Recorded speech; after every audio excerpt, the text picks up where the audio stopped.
Thank you so much for inviting me, firstly. This is the first time I've been to Poland, and it's the first time I've been here. It's an absolutely beautiful city. If you live and you work here, you're very, very lucky, I think. It's been absolutely fantastic so far. So, yeah, I'm here to talk to you about test automation. It's a test automation conference. But a view from the kind of development manager's side. So, I guess firstly, hello. So, hey. I'm around for the whole conference, so if after this you think, I'd like to completely disagree with what I've said, or completely agree, or ask me a question or anything, you can do that. If after the conference you think, I wish I'd asked him that question, that's my Twitter, so have a chat with me on Twitter. I also do a podcast called Testing in the Pub, which we talk about software quality, testing, delivery.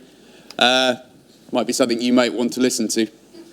So, I guess start with a question for you. So, could you stick your hand up if you're involved in automation day to day? So, you do test automation, say, most days.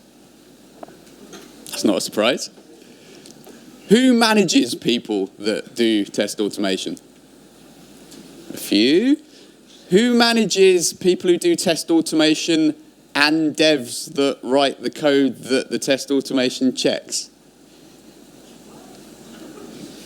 2 people. Cool. So there's 3 of us. Okay, so I thought I'd say a little bit about me and what I've done and kind of why maybe it's okay that I've got the privilege to stand up here and talk to you.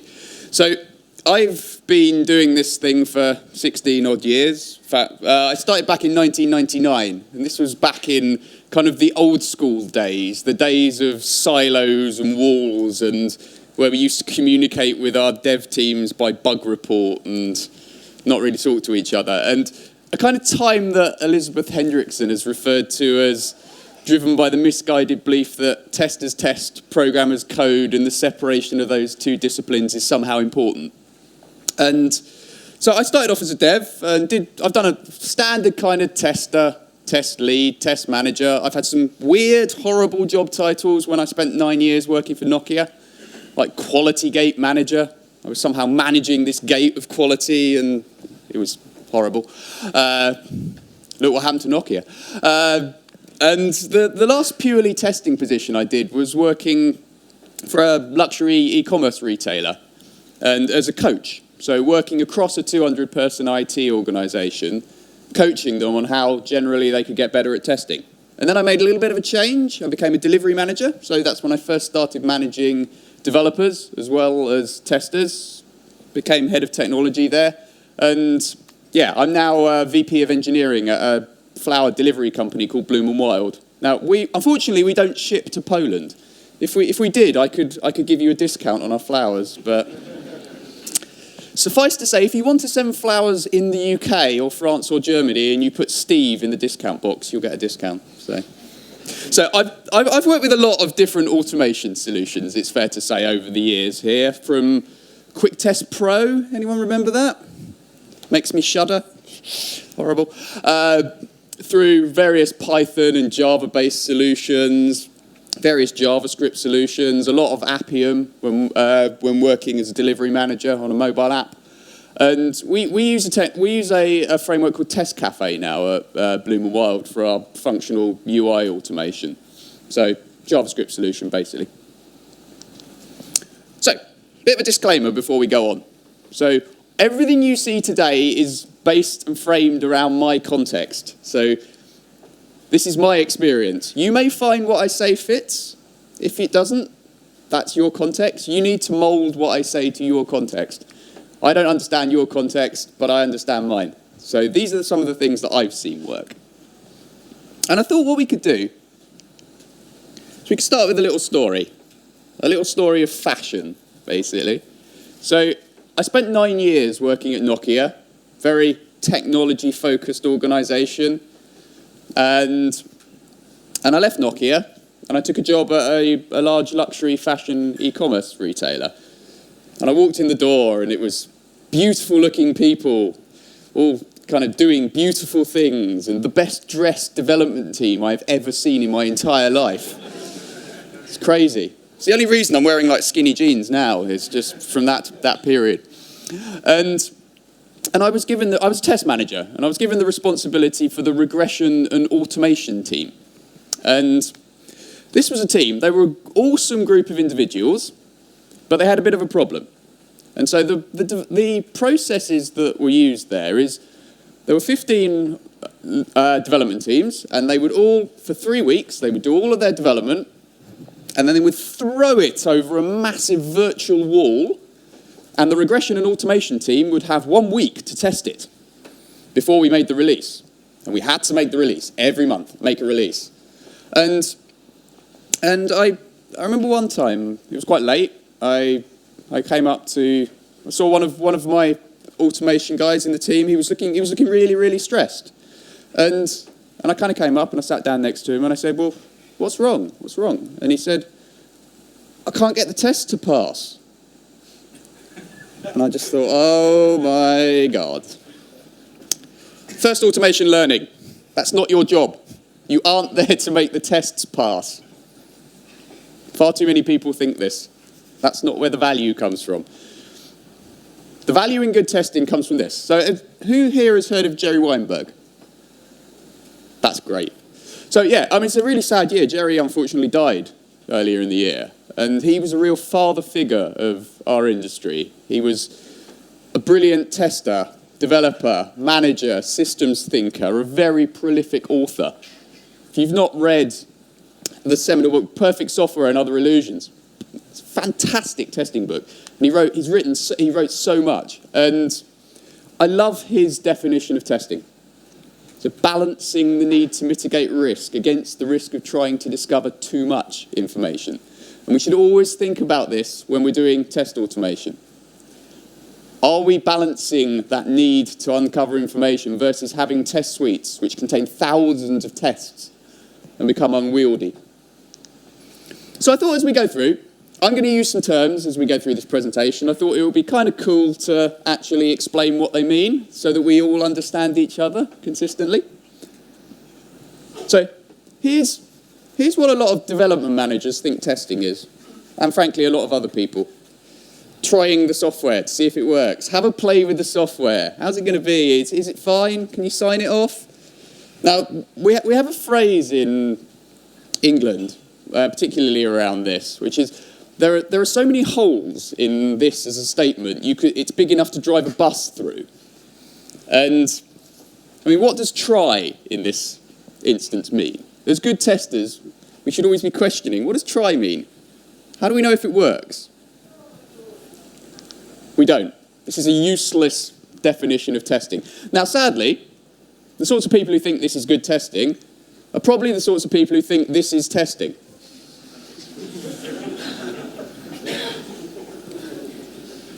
I'm just going to leave that there. I could watch this for hours.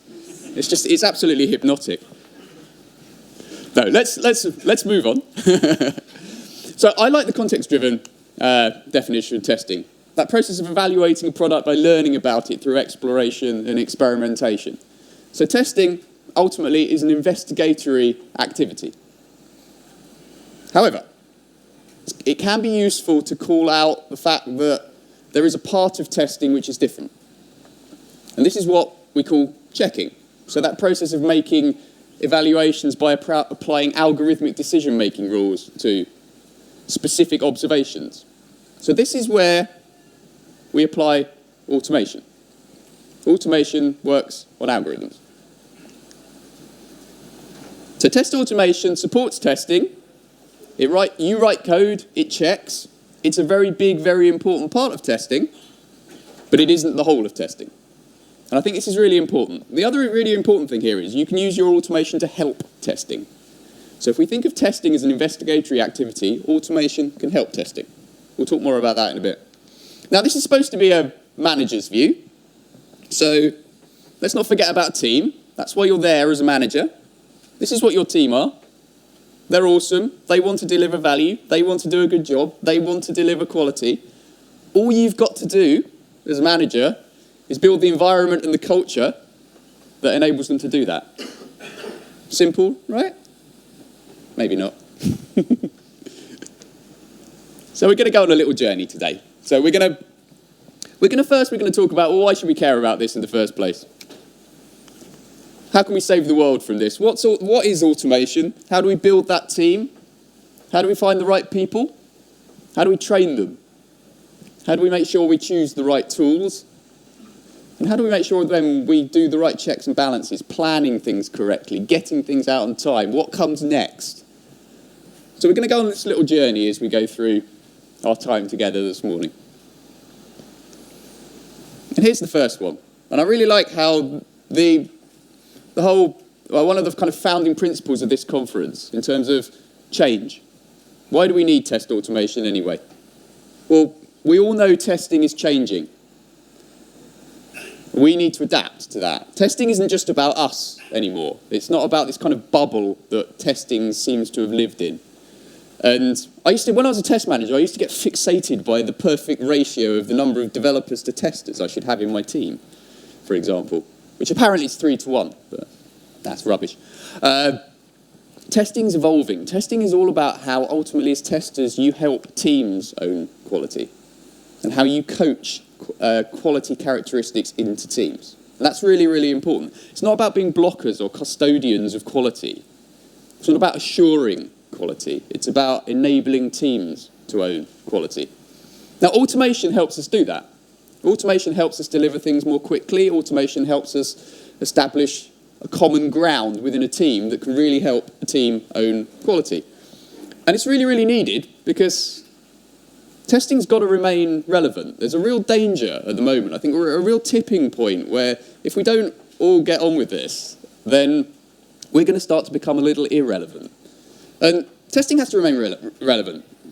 When we have people like this saying things like this, so we think about some of the stuff written in Accelerate as well. Just Sheryl Sandberg, Facebook.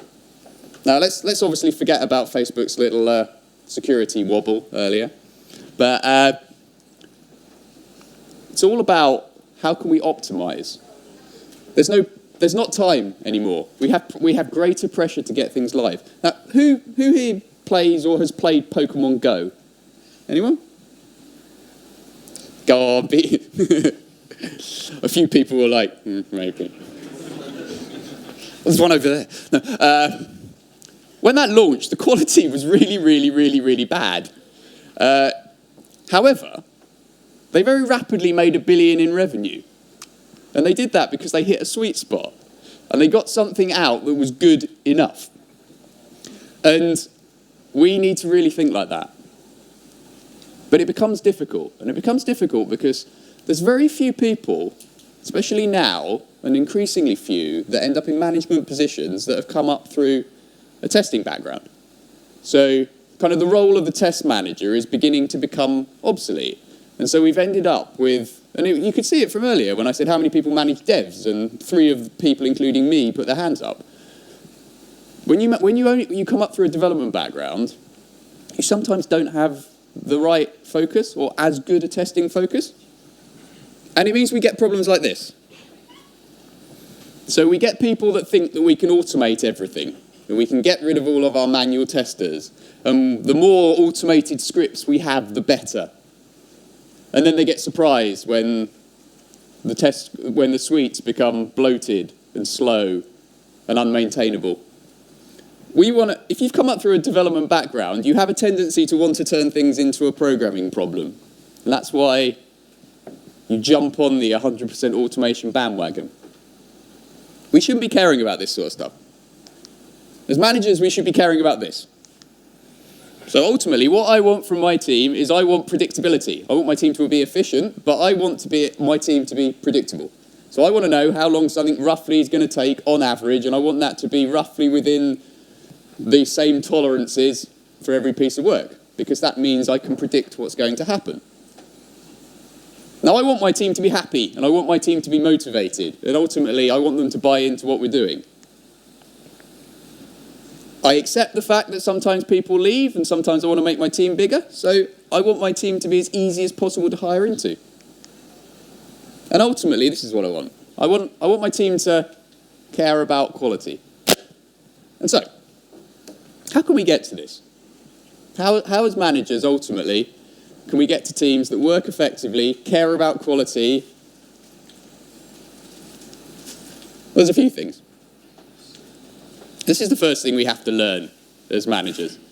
Test automation's great, but it ain't going to save the world.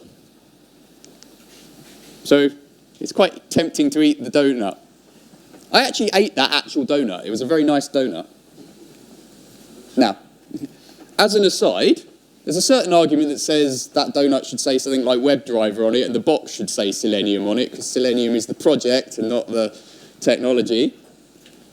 But hey, we can get over that.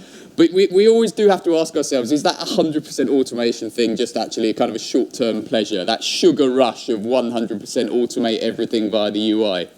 That kind of craziness. But also I think there's a certain argument that we also need to look at it the other way.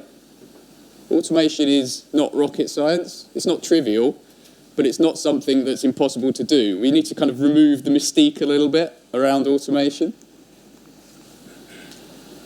And we need to recognise that when we talk about test automation, we don't just talk about code that checks. So if you remember what I said earlier, checking, applying algorithmic decision rules to observations of a project, then automation doesn't just have to be that.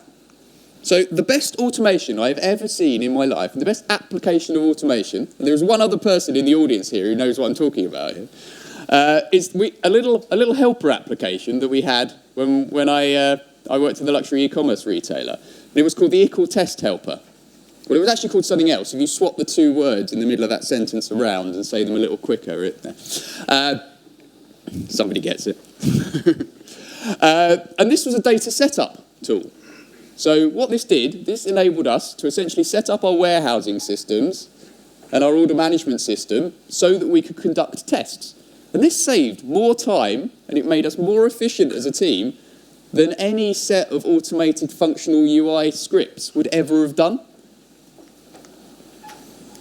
So let's broaden our understanding of what test automation is. Let's think about these testing tools and things that ultimately save time and promote efficiency across an entire team. This is a namespace that people like, if you know people like Richard Bradshaw, for example, are beginning to claim and call automation in testing. So the use of automation to drive and support effective testing. And I think we need to think about broadening how we think about automation. It's not just functional. And ultimately, this is what automation is about. So we have automation in any industry. It should be there to ultimately help us do our jobs. So, we know why we use automation. We think, well, okay, we need to build a team. If you're building a team, think about this. This is the starting point for me.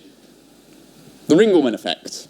So you would think, if you're going to build a team, that you would start with a small team, and then add more people, and then maybe add more teams, and scale up, and you could almost take a proportional efficiency gain as you go. So 2 teams should be twice as efficient and twice as good as 1 team. And 4 teams should be 4 times better than 1 team. But the reality is that isn't actually the case. So there was a French agricultural engineer, a guy called Maximilien Ringelmann, who doesn't sound very French, which is quite interesting. And he did lots of studies around efficiency of teams. And the larger a team, and particularly an individual team, gets, actually the less efficient it becomes. The more we suffer from coordination problems. The more we suffer from loss of motivation and buy-in within those teams. And it's a really important thing to take into account when we're talking about testing. Because quite frequently, test automation teams are separate. Remember the one from the commerce retailer that I started managing?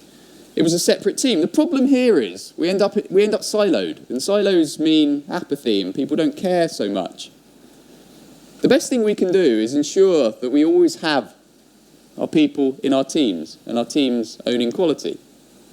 Because this enables us to pair and effectively build bridges with our development teams. And this helps our teams own quality.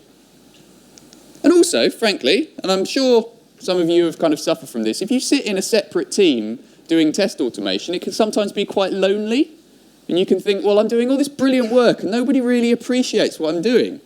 And they probably don't appreciate what you're doing because they don't actually know what you're doing. or you're not there day to day in their team doing what you're doing. So you're doing awesome work, but nobody knows.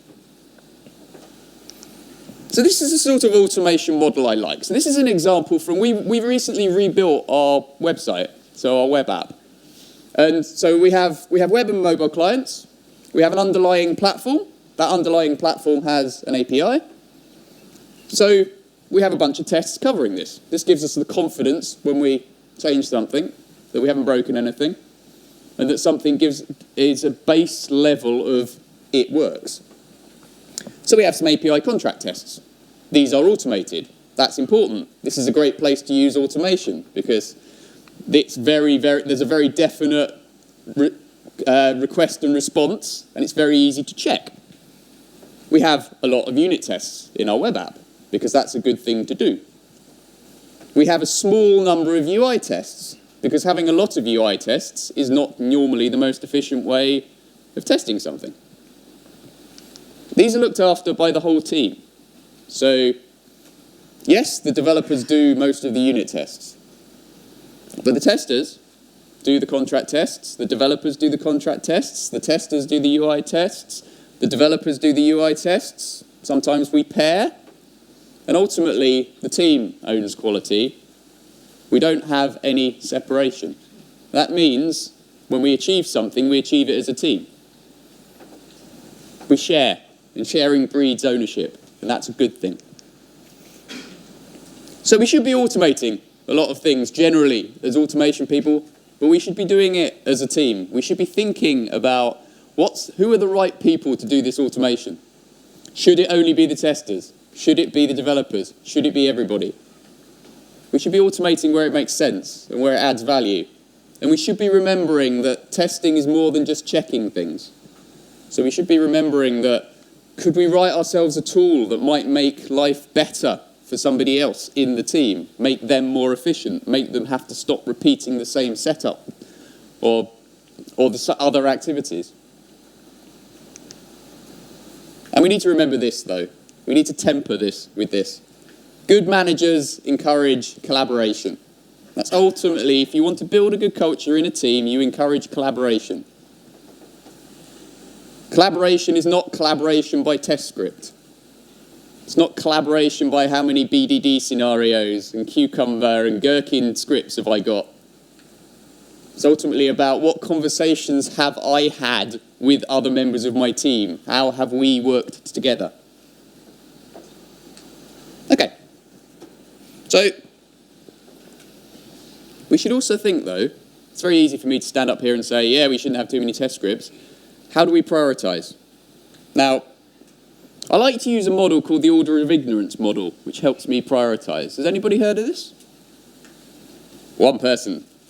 Right, let's have a little training on the order of ignorance model in a minute or so. So the order of ignorance model is ultimately a model which you can use to help understand learning, ultimately. And it's a 5-step model. So you have step number 1. So this is the 0th order of ignorance, or number 1. So that's where you know something. That's essentially knowledge. So, I don't know, let's say unit tests. So I know having unit tests is a good thing. I have that. That is knowledge. That's in my head. Now, if I had first order ignorance, I might know that unit tests are a good thing, but I don't know, I might be testing a Ruby on Rails application, and I might not know how to use RSpec to write those unit tests. So I don't know something, but I know I don't know it, which means I can go and find out how to learn it. So I can be trained, essentially. So I know that I need to go and learn how to do that in order to be good at unit testing. But I might have second order ignorance, so lack of awareness. And this is where I don't even know that unit tests are a good thing. I don't even know what unit tests are. If you said, what's a unit test, I'd go, So I don't know something. I'm totally, marvellously, ignorant of it. But it can get even worse than that. So I might have third order ignorance. So that is, not only do I not know that I don't know something, but I don't even have a process in which I can understand how I might start to know about it. So basically, I'm screwed. Now, I said it was a 5-order model. There is another order. There's 4th order, and it's a really kind of cheeky order of ignorance. That's where you don't know about the order of ignorance model. So you can all be really happy now because you've moved yourself from 4th order to 3rd order ignorance, all within about a minute. Now, this is useful and this is important. And it's important because testing, and good testing, sits across all of this. Now, we can automate what we know and what we expect, and we can use automation to investigate, but think about 2nd order ignorance, and to a certain extent 1st order. As we test things and as we explore things, then we uncover information about things. Sometimes that validates our assumptions. Sometimes that leads us to say, well, okay, what about this? And it generates more tests, essentially. So that's where we kind of have the what if. What if I do that? And oh, that's happened. Right, well, what if I do that and then that? That's why we need testing and we need checking. Because ultimately, our automation can do a lot of things, but there's a lot of things here that it can't do. Things like thought patterns, user reactions. What if I do this? Does this look right? Might look right to the spec, but it might be completely awful. And as a tester, you may say, well, no, I know the customer. The customer doesn't want it like that. Do we need more tests? It's very easy for me to test something manually, explore it and say, okay, I need to go a little bit deeper here. Automation won't do that. Automation won't do that because automation is dumb. It suffers from 2nd order ignorance. It suffers from, ultimately, a lack of awareness. So your automation doesn't know what it doesn't know. Now, arguably, so do an awful lot of development managers when it comes to automation. So we need both. Because our tools don't reason, ultimately. Our tools do what we say. And they don't look for ambiguity. They don't look for something that doesn't look quite right. And we understand our business. Our tools don't, because our tools are stupid. And they don't make value judgments about our tests. And they don't make more tests. And equally, if we're doing a purely test automation job, and we're doing all this stuff too, we are either extremely busy, extremely stressed, or not really particularly focused. So I think we need a balance. And if you remember what I said earlier about the tester role is becoming one of coaching and one of helping teams own quality, I think this plays a really important part too. So this is Bloom and Wild engineering. So you'll note a few things here. We have 3 development teams with 4 people in it. In fact, one's only got 3 people in it. If you know anyone who's a senior Ruby engineer, I'll get that out of the way. There we go. No, the thing you should note there is we only have 1 tester. So we have 1 tester who works across all of those teams. What she does is she goes in and she coaches into each of those teams. And she helps those teams. And she generates test ideas for those teams. And she may go in and she may spec out areas and suites that might need automation. But the developers themselves actually do that automation. So they actually code those automated checks. Now that works for us. That works for us where we are, at our scale. That helps us be efficient. However, if you're not at that scale, or your context is different, you may want to make sure that you hire some automators. And I would say do that with care if you do. Think about actually, would it be better to hire some developers? But if you're hiring automators, watch out for that foot in the door, that I really want to do automation 2 months later. I really want to do development. Okay. And think about remit. Are you bringing people in just to do automation? Do you want them to do more? Are you going to be clear about that? How technically are you going to be? How technically your test's going to be when you hire? Because ultimately what we're trying to do is we're trying to hire people who we want to think like developers and think like testers. And I think that's quite a difficult place to be. So you may think, okay, I'm going to train some people up instead. But I've seen so many, time and time again, the default is, oh yeah, can you just train up some people to do test automation? Can you just train up the existing exploratory manual testers to do test automation? And it never works, because it doesn't work for a couple of reasons. Reason number one, your exploratory testers may not be very good test automators, no matter how much you train them, or they might not actually be interested in doing that. But equally, if you're doing test automation, you may not be very good at training either. And you may not be very consistent at that training. But it just seems to be the default. And if you're training, what are you doing, what are you not doing in that time when you're training? How's it going to fit? Investing in automation means investing in training, and it means investing in being serious about upskilling people. And being serious about the cost. And whenever anyone talks to me about this, I ask them that last question first. Do you really want to train your testers to become test automators? Do you not think it might be better to train the developers to be better at testing first?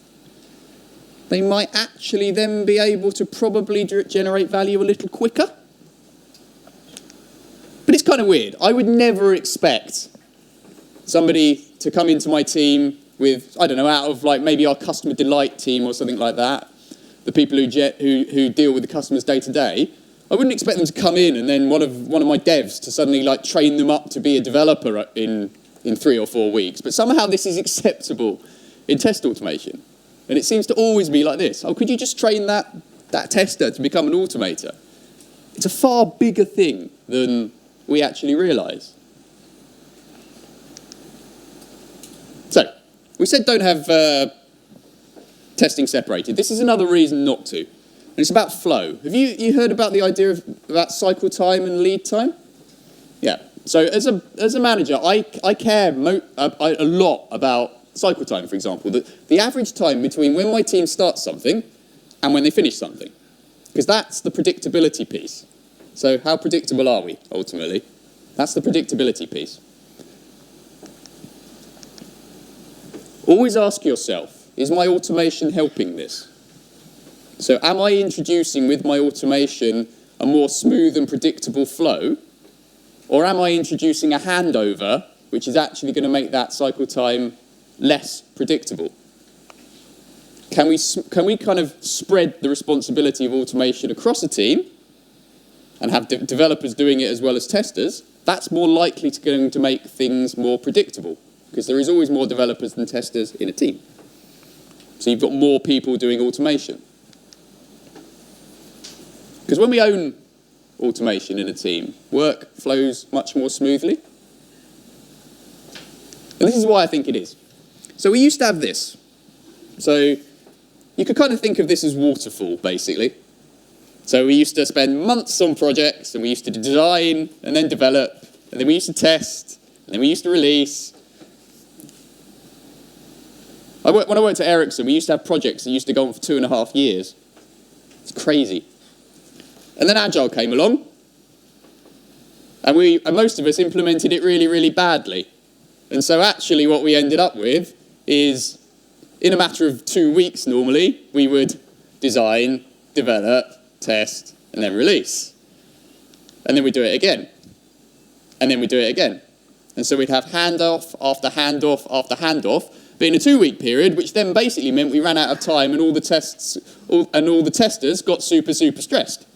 And if we were really, really bad, we'd do this. And we'd go, we've solved the problem, we'll have a test sprint at the end. Don't ever do this.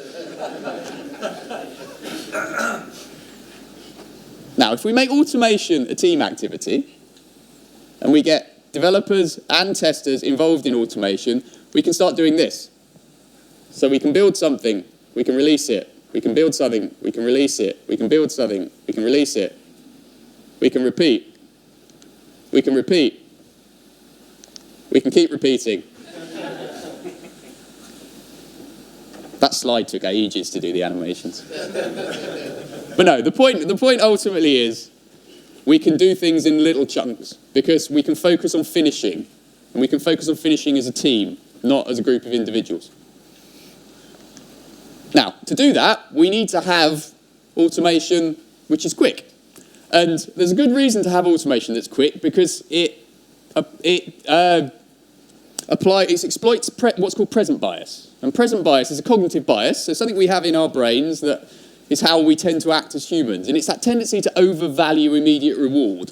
So, I don't know, gyms charge a lower fee in January to join because we all think we want to get fit. And we go there for a month and we feel good.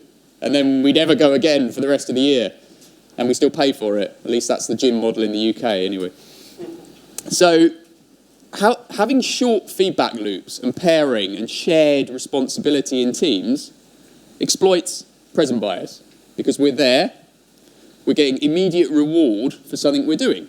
If you're testing code, for example, before it's been even got to, I don't know, pull request stage, very immediate feedback.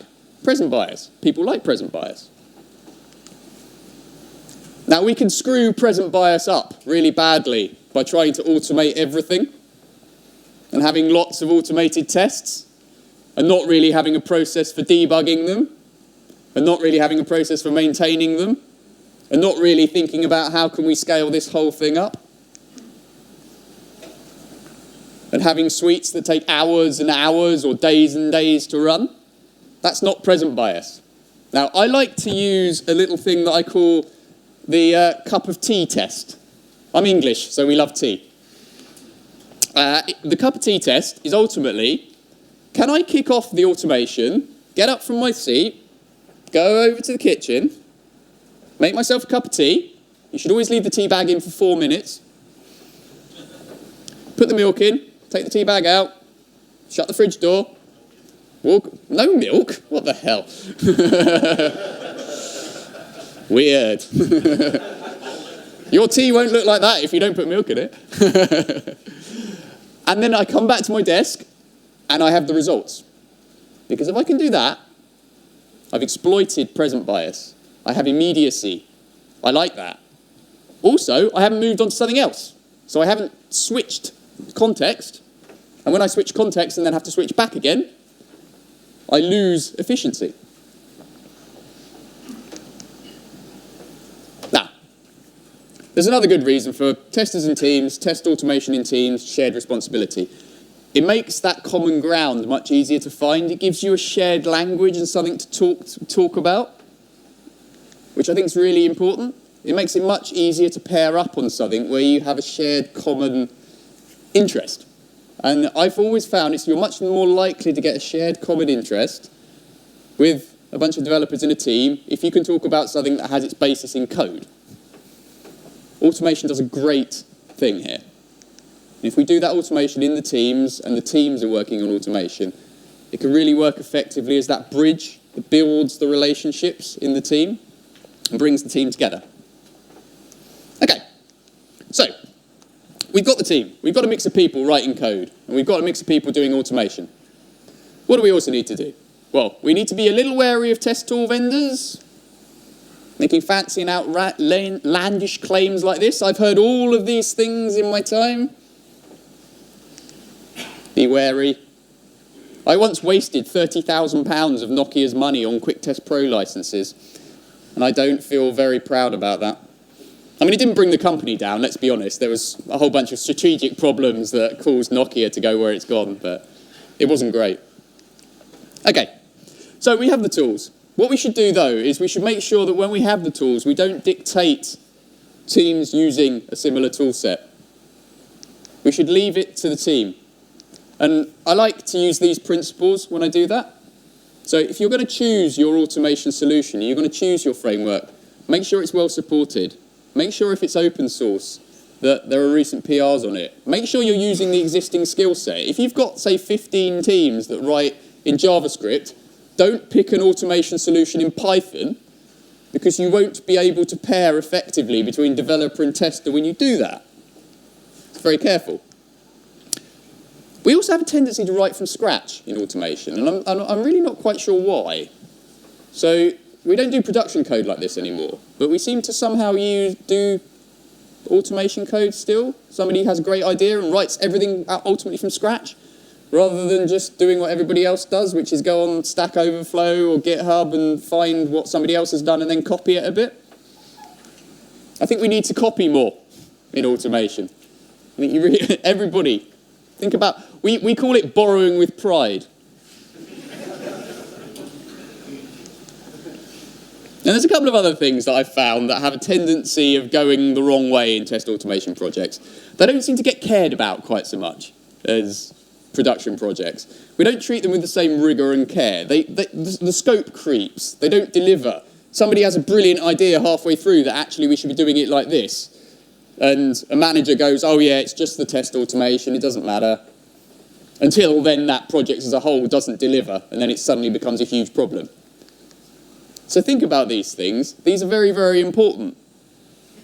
Think about using the same language that all the developers know.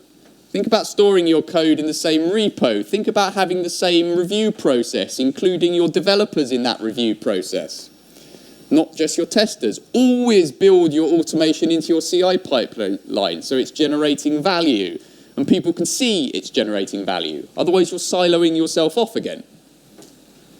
That's where we lose hope. And that's where we end up with this.